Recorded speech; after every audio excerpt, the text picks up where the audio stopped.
प्रेम से बोलिए गुरु भगवान की जय। देवियों एवं सज्जनों, अगले भाग में आपका स्वागत है उस परम ज्ञान के साथ। तो इस संसार में गुरु और ईश्वर की महिमा अनंत है। यह संसार एक छाया है, इसी छाया में हर प्राणी भटक रहे हैं। अनेक प्रकार की वासनाओं तृष्णाओं में फंसा हुआ मनुष्य सत्य स्वरूप को जान ही नहीं पाता है। और सत्य जब तक वह नहीं जानेगा तब तक असत्य में भटकता रह जाएगा, उसका कल्याण कभी नहीं होगा। तो यदि प्रेम हो तो भगवान किसी भी समय प्रकट हो सकते हैं, कहीं भी। बड़े बड़े महापुरुषों की कथाएं भरे पड़े हैं शास्त्रों में, जिनके साथ भगवान ने खेला, खाया, सोया, गाया, सुख दुख सब में साथ दिया। या प्रेम बस। एक सज्जन कह रहे थे, एक व्यास जी कथा कह रहे थे व्यास पीठ से, तो उन्होंने बताया कि भगवान कणकण में है। तो एक सज्जन उसमें प्रश्न कर दिए, जो भगवान कणकण में है तो फिर गर्भ में क्यों आते हैं? उनको गर्भ में तो नहीं आना चाहिए, जब भगवान कणकण में है तो गर्भ में क्यों है? तो व्यास जी बताए कि जब भगवान कणकण में है तो गर्भ उससे बाहर तो नहीं, गर्भ भी उसी कण में समा हुआ है। इसलिए भगवान गर्भ में हो चाहे बाहर, कणकण में है। समदर्शी है, समदर्शी है नाम की, यहाँ समदर्शी है, हर घट में व्याप्त। देखने का समझ और आंख चाहिए। तो यह समझ की परख और दिव्य नेत्र सदगुरु की कृपा से ही मिलता है। ऐसे भटकने से कुछ नहीं मिलता है। जब तक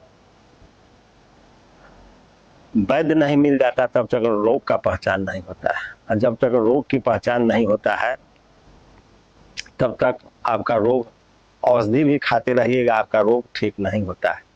तो गुरु वैद्य है, इसलिए बताया गया है जो सदगुरु वैद्य वचन विश्वासा। सदगुरु वैद्य है, उनके वचन में विश्वास करना चाहिए। डॉक्टर जब कोई दवा देता है तो पहले उस पर सेवन विधि बताता है, उसको सेवन का विधि क्या है। तो जब उसके सेवन विधि से आप उस दवा का सेवन करते हैं तभी आपका रोग ठीक होता है। यदि डॉक्टर के बताए हुए सेवन के अनुसार, आप विधि के अनुसार आप यदि सेवन नहीं कर रहे हैं तो आपका रोग कभी ठीक नहीं होता है। तो वही सदगुरु वैद्य वचन विश्वासा। सदगुरु जो वचन दे रहे हैं वही भवरोग से मुक्त करने के लिए, संसार सागर से पार कराने के लिए वैद्य है। उनके वचनों में विश्वास रखिए, भवरोग से छूट जाइएगा। तो संसार में अनेक प्रकार के वासनाओं तृष्णाओं में फंसा हुआ मनुष्य दर दर भटक रहा है और इच्छाएं उसका साथ नहीं छोड़ रहा है। नाच नचाती रहती है माया। तो ईश्वर की लीलाओं से और महापुरुषों की, गुरुओं की कथाओं से पूरा शास्त्र नहीं भरा पड़ा है। वेद पुराण अनेक ग्रंथ जिसको जीवन भर पढ़कर भी कोई मनुष्य नहीं पढ़ पाएगा। तो वही प्रभु की कृपा है। एक संत थे माधव दास जी, वृंदावन। तो वृंदावन में थे और कृष्ण भगवान के अनन्य सखा थे। कृष्ण भगवान उनके साथ मिलना जुलना, रहना, खाना पीना सब होता था। उस सख भाव से रहते थे और उनको कोई जीवन में कोई अभिमान, कोई प्रकार के वासनाएं तृष्णाएं सबसे मुक्त थे। तो वृंदावन से चले गए जगन्नाथपुरी और वहीं जाकर वो रह गए। तब एक बार रोज सुबह भिक्षा के लिए निकलते थे, तो एक बूढ़ी माता के दरवाजा पर रोज जाते थे। और जब सुबह सुबह उसके दरवाजे पर जाते थे तो बूढ़ी माता उनको देखते ही माधव दास जी को 100 गाड़ी बकती थी। डेली वो नियम था, सुबह सुबह जो कहाँ से अभागा सवेरे सवेरे चलाता है। अब देती कुछ नहीं थी लेकिन गाली 100 डेली। उसका नियम था और माधव जी का भी यह नियम था कि डेली उसके दरवाजा पर जाना। तो कुछ लोगों ने कहा कि आपको कुछ देती नहीं है, गाली बहुत देती है बुढ़िया, फिर भी आप उसके यहाँ जाते हैं। तो माधव दास जी कहें जो हमको बहुत कुछ देती है, अब तुम लोग नहीं समझ रहे हो लेकिन बहुत कुछ देती है। एक रोज फिर माधव दास जी उनके यहाँ सुबह सुबह गए तो वो बूढ़ी माता जो है पोता से घर दुआर नीप रही थी। तो जो ही संत आए कि वह हाथ में पोता ही था उसके, वो पोता उठा के उसके देह पर संत जी को चला दिया, भाग यहाँ से, भागा भोरे भोरे चलाया, जतरा खराब कर देता है। तो जब माधव दास जी को पोता से सीना में चोट लगा तो माधव जी उस पोता को पकड़ लिए और कहने जाओ बूढ़ी माता, आज तुमने पोता से मारा इसलिए तुम्हारे घर पोता होगा। और वो बूढ़ी माता के एक लड़का था, उसका शादी विवाह हो चुका था, उसको कोई संतान नहीं था। तो माधव दास जी के कहने पर उसके घर में एक पोता का जन्म हो गया और माधव दास जी उस पोता को लेकर चले गए और उसको अच्छे से, उसमें बहुत से गंदा कूड़ा करकट मिट्टी सब लगा हुआ था, उसको अच्छे से साफ करके उसको उन्होंने बाती बनाया फाड़ के, और बाती बनाकर उसको घी में डुबाकर डेली जगन्नाथ जी के मंदिर में जलाते थे। वह पोता जो था जिससे घर निपती थी, वह पोता अपने आप को धन्य पाया और कहा कि संगति का प्रभाव, कहाँ हम मल मूत्र रोज साफ करते थे और इस संत के संगत में पड़ जाने से आज हम जगन्नाथ जी के मंदिर में आकर और उस प्रभु के घर को हम रोशन कर रहे हैं। वो अपने भाग्य से इतलाती थी और बहुत हर्षित, वह पोता जो था बहुत हर्षित होगा जब हम कहाँ से कहाँ चले आए। वो अपने भाग्य पर बहुत गर्व करने लगा, प्रभु को मन ही मन धन्यवाद देने लगा कि प्रभु यह बहुत बड़ी सौभाग्य है कि आपके दरबार में आकर हम बाती बनकर यह जगह को प्रकाशमान करते हैं। तो जब बूढ़ी को जब पोता हुआ तो बूढ़ी सोची कि उस महात्मा ने हमको पोता का आशीर्वाद दिया, जब उसको हम रोज गाली बकते थे तो हमारे घर पोता आया, यदि उस महात्मा को अच्छे से सम्मान करते तो ध्रुव प्रहलाद भी मेरे घर में पैदा हो जाता।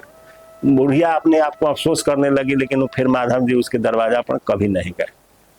एक बार माधव दास जी समुद्र के तट पर टहल रहे थे तो अचानक जो है उधर से भगवान श्री कृष्ण उनके सखा थे, वह टहलते हुए माधव दास जी के पास चले और माधव जी दास जी से कहे, माधव अरे बहुत दिन हो गया चोरी किए हुए से, जब से हम वृंदावन से आए हैं तब से चोरी नहीं कर रहे हैं, इसलिए हमारा मन है कि कुछ चोरी उरी किया जाए। तो माधव दास जी उनके सखा भाव में थे, मित्र थे। तो माधव दास जी कहे क्या आप चोरी तो हमको करने नहीं आता है। तो भगवान श्री कृष्ण कहे चलो ना तुमको चोरी सिखाते हैं। तो माधव दास जी कहे हम चोरी कभी किए ही नहीं था। तो कृष्ण भगवान कहे मेरा तो आदत है बचपन से चोरी करने का, इसलिए हमको तो वहां से जब से आए हैं वृंदावन से यहाँ तब से तो हम चोरी नहीं कर रहे हैं, तब से हमको मन नहीं लग रहा है, तो चलो भाई चोरी किया जाए। तो माधव दास जी अब ज्यादा जिद करने लगे भगवान श्री कृष्ण। तो माधव दास जी कहा चलिए कहाँ चोरी करना है। तो माधव दास जी कहा राजा के जो बगीचा है इसमें कटहल खूब फरा हुआ है और कटहल ही कभी चढ़ाता नहीं है हमको कटहल खाने का मन है, तो चलो उसमें से ये कटहल काट के लाते हैं और तुम भी खाना हम भी खाएंगे। तो माधव दास जी कहे ठीक है चलिए। तो भगवान श्री कृष्ण बताया कि देखो तुमको तो चोरी करने नहीं आता है, तो ना हमको तो बिल्कुल नहीं आता है। तो भगवान श्री कृष्ण कहे चोरी करने जाना, कहे तो चुपचाप चलना, हल्ला नहीं करना, धीरे धीरे चलना। तो माधव दास जी श्री कृष्ण जी के अनुसार चले। उसके बाद जब एक पेड़ पर गए तो एक कटहल था, तो सटे सटे दो चार वो पेड़ थे कटहल के, सब में कटहल भरा हुआ था। तो एक कटहल नीचा था, तो कृष्ण भगवान कहे कि काट लो एगो। तो माधव दास जी कहे कौन में से काटे, इसमें से कि उसमें से। तो उस सिपाही उस बगीचा के था, वो कहा कि अरे कौन है तुमको रोको जो तुम कटहल हम जैसे कटवा रहे हैं तुमको। वो भाग चले। फिर थोड़ा देर के बाद फिर दोनों आदमी आते, श्री कृष्ण भगवान कहा जो ऊपर चढ़ जाओ, ऊपर चढ़ के वो काटो बढ़िया उससे। तो माधव दास जो ऊपर चढ़े, उसके बाद फिर पूछे कौन वाला काटे, ई वाला कि ई वाला। बस फिर आवाज सुना सिपाही, वो आया, बस कृष्ण भगवान भाग गए और माधव दास जी पेड़ पर पकड़ा गए। और माधव दास जी को वह सिपाही पकड़ लिया और पकड़ के उनको पीछे हाथ बांध के और कहा कि तुम राजा के बगीचा में चोरी किया है, तुमको अब तो रात भर बांध के रखा, 2-4 डंडा उनको पीटा और कृष्ण भगवान भाग गए। तो माधव दास जी उधर तुरंत उचक के ताकते थे कहीं उधर से आएंगे कृष्ण जी, लेकिन कृष्ण भगवान तो आए नहीं। तो माधव दास जी रात भर बांधे रहे और जब सुबह के जब सिपाही लेकर राजा के दरबार में जा रहा था तो राजा उधर से टहलते हुए आ रहे थे। तो देखे थे माधव दास जी उनके गुरु थे राजा के। तो राजा देखा जे गुरु महाराज को ही सिपाही बांधे हुए, बहुत ज्यादा बिगड़ खड़ा हुआ सिपाही पर। कहा गुरु महाराज क्यों बांधा है, खोलो इनको। माधव दास जी कहे नहीं नहीं, जो करनी का फल है वो भोगना पड़ता है, सिपाही को मत डांटिए, इसका कोई गलती नहीं। तो माधव दास जी के बात सुनकर राजा पूछे जे आप कौन गलती जैसे कर लिए। तो माधव दास जी कहे हम चोरी कर लिए थे, चोरी में पकड़ा गया। तो कहे आप आज चोरी, तो कहे आप चोरी कहाँ कर लिए। तो कहे चलो महल में हम बात बताएंगे। तो जब महल में राजा लेके गया सम्मान पूर्वक, उसके गुरु थे माधव दास जी, राजा के बहुत सम्मान आदर सत्कार के साथ जब महल में ले गया तो भगवान कृष्ण की सारी कथा जो था वो राजा को बताया, जो श्री कृष्ण के कहने पर हम इस प्रकार का काम किए और हम पकड़ा गए, तुम्हारा सिपाही पकड़ लिया, बांध दिया और तो भाग गया, तो छलिया है, छल करके भाग गया हमको फंसा के। तो राजा इस बात को सुने तो उनको बहुत अंदर से बहुत भाव विह्वल हो गए और वह बगीचा जगन्नाथ जी के नाम पर लिख दिए और लिख के उन पेपर जो था वो माधव दास जी के दे दिए और कहे जाके उनको दे दीजिए, आज से बगीचा उन्हीं का हो गया। फिर सम्मान पूर्वक राजा अपने गुरु माधव दास जी को विदा कर दिया। जब भगवान के पास फिर आए माधव दास जी तो समुद्र के तट पर टहलते थे, तो फिर कृष्ण भगवान आ जाते थे। तो जब समुद्र के तट पर माधव दास जी टहल रहे थे तो कृष्ण भगवान आ गए। तो कृष्ण भगवान पूछे जे बताओ जे रात कैसा बीता था। कहा रात कैसा बीता तो हम ही जानना है, लेकिन आप तो हमको फंसा दिए रात में, लेकिन देखिए हम गए तो आपके लिए सदा के लिए वो बगीचे आपके लिए नाम पर करवा के लाए, दे दिए। तो यह भक्त और भगवान की कथा है। तो इस भारत में ऐसे ऐसे महापुरुष हुए हैं जिनके साथ भगवान चोरी आनंद सब किए हैं, लेकिन वो सब प्रेम, बस वो सब बुद्धि से नहीं हो सकता है। वह ईश्वर प्रेम से प्रकट होते हैं और प्रेम के साथ यदि श्रद्धा आपके अंदर है तो प्रभु आपके साथ हैं, जहाँ चाहिए जिस घट में आपके साथ प्रकट हो जाएंगे। लेकिन प्रेम मन वचन कर्म छाड़ी चतुराई, मन वचन कर्म से चतुराई छोड़ के यदि प्रभु में लीन है, गुरु महाराज के आज्ञा के अधीन चल रहे हैं, तो प्रभु आपके दास हो जाएंगे।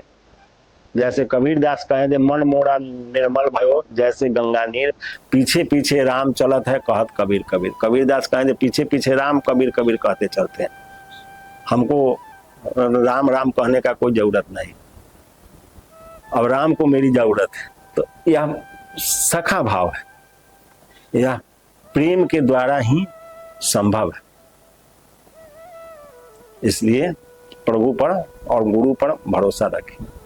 फिर अगले भाग में जय गुरु।